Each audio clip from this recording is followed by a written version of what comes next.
Bonjour à tous et bienvenue dans l'atelier de Raphaël. Alors aujourd'hui, je vais faire le petit meuble là pour la mortaiseuse.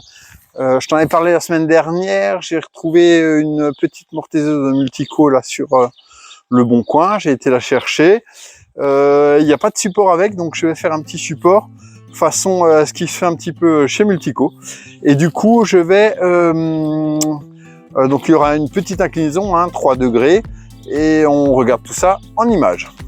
Alors tu vois, pour les petits projets là, comme ce piétement là que je vais faire pour la Multico, je m'embête pas à faire un plan complet, hein. Je veux juste l'essentiel, mes angles, les longueurs de mes traverses et puis les épaisseurs.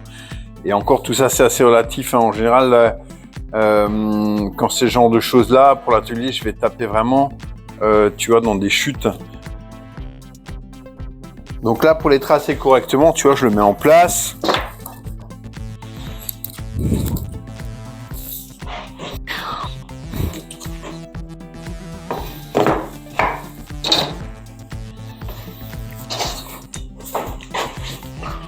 En bas, je veux mon pied à 100. Enfin, c'est ce que j'avais prévu sur mon plan, en tout cas, tu vois.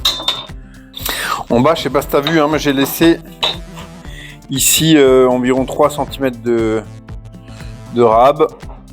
Pour pas m'embêter, ça sera coupé après à la scie à format. Une fois collé, en haut, il n'y a pas de souci, les affleurs, on les aura avec la domino, donc c'est pas un souci. Et là, on va mettre des dominos quand même assez costauds. On va mettre du 10 par 80 parce que ça nous permettra d'avoir quand même une structure assez stable. Tu as vu, elle est lourde, elle fait au moins dans les 60 kg la Multico là. Donc voilà, je veux un truc assez stable. Et sur le devant là, je percerai des trous de dominos. Alors ça sera pour mettre des dominos dedans, pour pouvoir, si par exemple j'ai une porte, caler la porte sur la hauteur, mais je te referai voir ça après, ça sera peut-être un peu plus clair.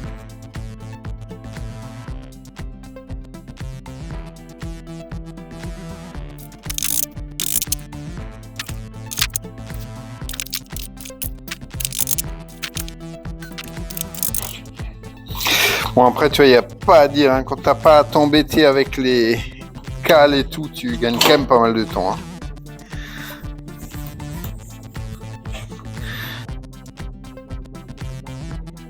Donc voilà, maintenant on a recoupé les surlongueurs. Je vais enlever un peu au ciseau, tu vois, toutes les petites traces de colle, hein, toujours dans la même idée, hein, ce que je vous dis à chaque fois.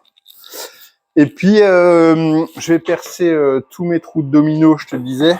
Et je vais en mettre un, je sais pas, qu'est-ce qu'on va faire, tous les 10 cm peut-être, ça suffira largement. 20, 30, 40, 50.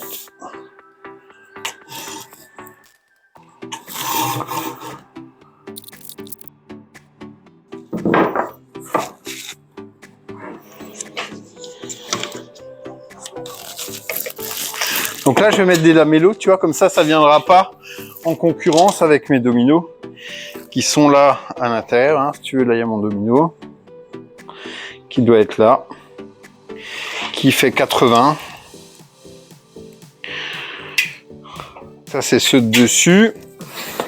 Et devant et derrière, on va faire... on va mettre ceux-là. 145 en face avant.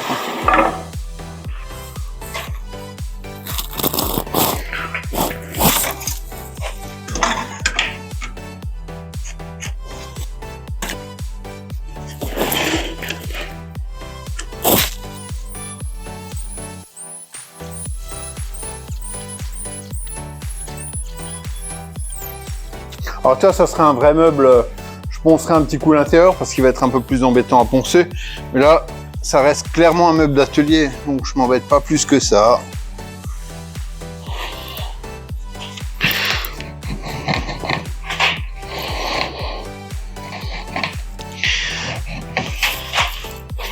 Je te le rappelle, hein, la mélo, ça se colle sur les côtés, hein.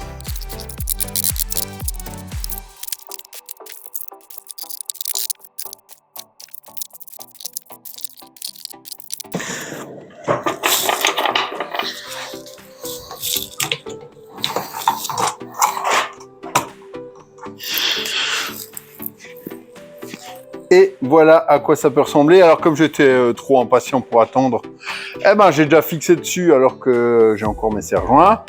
Mais bon, voilà quoi. T'es un gamin, c'est toujours pareil quoi. Donc tu vois là, comme je t'ai dit, tous les petits taquets là que je vais pouvoir mettre pour des pièces plus longues. Bien sûr, il faudra enlever cette partie-là. Et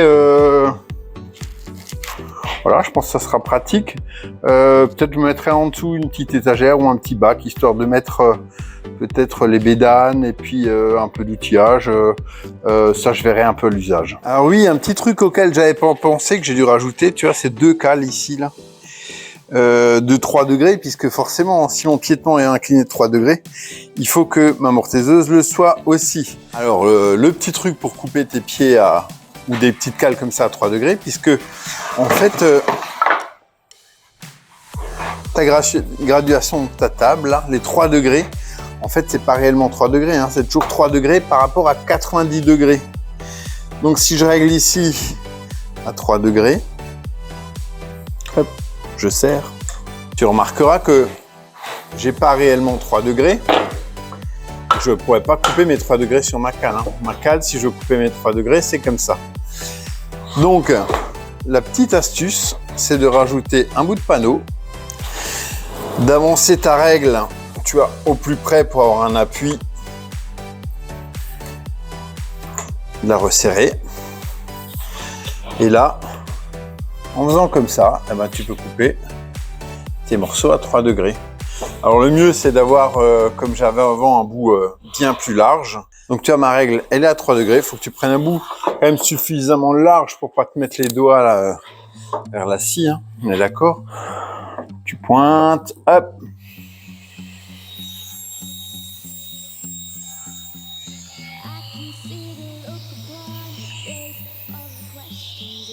Mais en réalité, tu remarqueras que tu as tes 3 degrés sur ce morceau-là et tu as tes 3 degrés sur ce morceau-là. Donc du coup, celui-là, il suffit de le recouper à 90. Tu remets ta règle à 90. Alors là, tu peux le faire comme ça, ou tu peux le faire, si tu préfères, au guide parallèle. Hein. C'est pareil.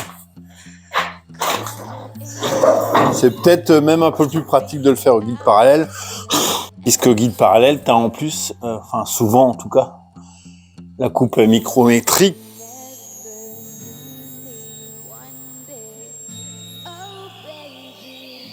Tu te retrouves avec tes deux morceaux, ton angle de 3 degrés parfaitement identique. Et du coup, tu vois, moi je les ai fait en bois massif, le tout est en bois massif, mais ça te permet d'incliner ta mortaiseuse et de retrouver le même angle que tu as sur les pieds. Donc c'est une petite vidéo aujourd'hui, mais voilà, j'avais déjà la moitié de la semaine qui était déjà un peu prise, et donc voilà, je vais attaquer une porte, je la montrerai aussi dans peu de temps, mais je voulais monter la mortaiseuse pour pouvoir faire les mortaises et les tenons de la porte. En tout cas, merci d'avoir regardé cette vidéo, et puis je te dis à la semaine prochaine. Salut!